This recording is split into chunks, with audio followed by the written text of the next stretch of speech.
మహిళా ఉపాధ్యాయులకు VS9 media మహిళా ఉపాధ్యాయ దినోత్సవ శుభాకాంక్షలు. సాంఘిక సమానత్వం కోసం జీవితాంతం కృషి చేసిన సావిత్రిబాయి ఫూలే జయంతి జనవరి 3వ తేదీ అయిన నేడు మహిళా ఉపాధ్యాయ దినోత్సవంగా జరుపుకోవాలని రాష్ట్ర ప్రభుత్వం గురువారం ఉత్తర్వులు జారీ చేసింది. విద్యతోనే వనితకు విముక్తి సాధ్యమన్న సామాజిక సంస్కర్త, ఆధునిక భారత తొలి మహిళా ఉపాధ్యాయురాలు, బహుజన చైతన్య స్ఫూర్తి, మహాత్మా జ్యోతిరావు పూలే సతీమణి సావిత్రిబాయి పూలే జయంతిని మహిళా ఉపాధ్యాయ దినోత్సవంగా జరపాలని నిర్ణయించామని ప్రభుత్వం ఉత్తర్వుల్లో వెల్లడించింది. సావిత్రిబాయి ఫూలే 19వ శతాబ్దపు భారతదేశంలో మహిళల హక్కులు మరియు విద్యను మెరుగుపరచడంలో కీలక పాత్ర పోషించిన సంఘ సంస్కర్త, విద్యావేత్త మరియు కవయిత్రి. దేశంలోనే తొలి మహిళా ఉపాధ్యాయురాలిగా బాలికలకు, అణగారిన వర్గాలకు విద్యావకాశాలు కల్పించేందుకు అడ్డంకులు ఛేదించి అవిశ్రాంతంగా కృషి చేశారు.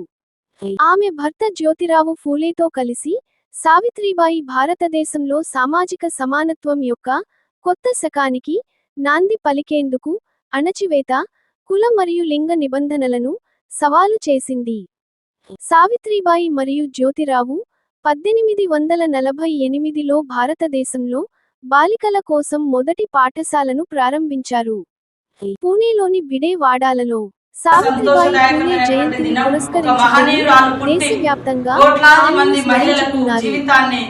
జీవితాన్ని సార్థకత చేసుకునేటువంటి విద్యను మరి జ్ఞానాన్ని అందించినటువంటి చదువుల తల్లి సావిత్రిబాయి పూలే యొక్క జయంతిని మనం ఘనంగా అధికారికంగా టీచర్స్ డేగా నిర్వహించుకోవడం మరింత సంతోషదాయకమని తెలంగాణ రాష్ట్ర మరి మహిళలకు, టీచర్స్ కు అందరికీ శుభాకాంక్షలను తెలియజేస్తా ఉన్నాం. వాస్తవానికి గత కొన్ని సంవత్సరాలుగా మరి సావిత్రిబాయి పూలే గారి యొక్క జయంతిని అధికారికంగా నిర్వహించాలి, టీచర్స్ డేగా నిర్వహించాలన్నటువంటి వాదన మన ఎస్సీ, ఎస్టీ, బీసీ, బడుగు బలహీన వర్గాలు, మహిళలు ముఖ్యంగా డిమాండ్ చేశారు.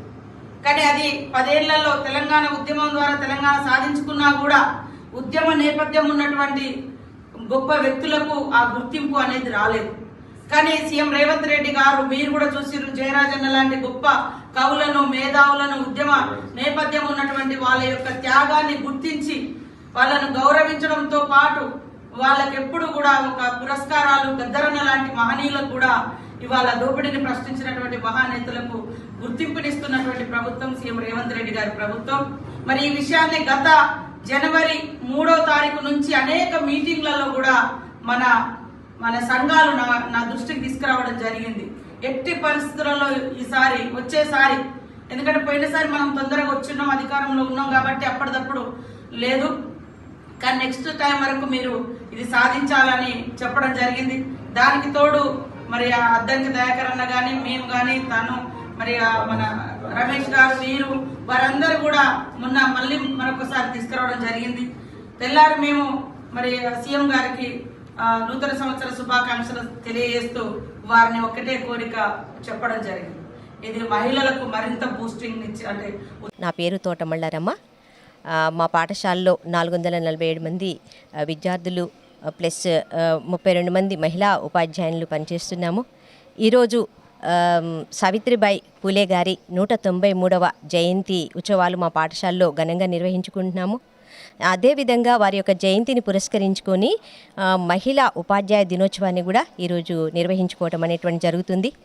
సావిత్రిబాయి పూలే గారి యొక్క జీవితము నేటి మహిళకి ఒక ఆదర్శవంతమైనటువంటి, స్ఫూర్తిదాయకమైనటువంటి మార్గ నిర్దేశం అనేటువంటిది చేశారు. ఆమె గారు అణగారినటువంటి వర్గాల యొక్క విద్యా అభివృద్ధికి కానివ్వండి, మరియు సమాజంలో ఉండేటటువంటి రుగ్మతలను కానివ్వండి రూపుమాపడంలో జ్యోతిబా పూలే గారి యొక్క సహకారంతో చదువుకొని సమాజంలో మొదటి మహిళా ఉపాధ్యాయురాలుగా రాణించడం అనేటువంటి జరిగింది. వారు ఆ రోజు ఎదుర్కొన్నటువంటి ఆ యొక్క పరిస్థితులని మనం నేటి సమాజంలో మనం ఏ విధంగా ఉపయోగించుకోవాలనేటువంటి విషయాన్ని మనందరం కూడా గమనించుకోవాలి. సైబర్ నేరాలు కూడా మహిళల్ని ఏ విధంగా ఇబ్బందికరమైన పరిస్థితులలో నెట్టబడుతున్నాయో చూస్తున్నాము. కాబట్టి ఇలాంటి పరిస్థితుల నుంచి మనము అభివృద్ధి చెందాలి అని అంటే మనం సావిత్రిబాయి పూలే గారు ఏ విధమైనటువంటి మార్గనిర్దేశాన్ని చేశారు. సమాజ అభివృద్ధికి తను ఎన్ని రకాలైనటువంటి ఇబ్బందులను ఎదుర్కొంటూ ఒక స్వేచ్ఛా జీవితాన్ని మనందరికీ ప్రసాదించారో దాని మార్గంలో మనం నడిచి ఈ సమాజానికి మంచి చేయాలని నేను మనసారా కోరుకుంటున్నాను. To wish all my dear women teachers a very happy National Women Teachers Day. Today, the India is celebrating the birth anniversary of a great pioneer, Srimati Savitribai Phule, to remember her contribution towards the women's education and empowerment.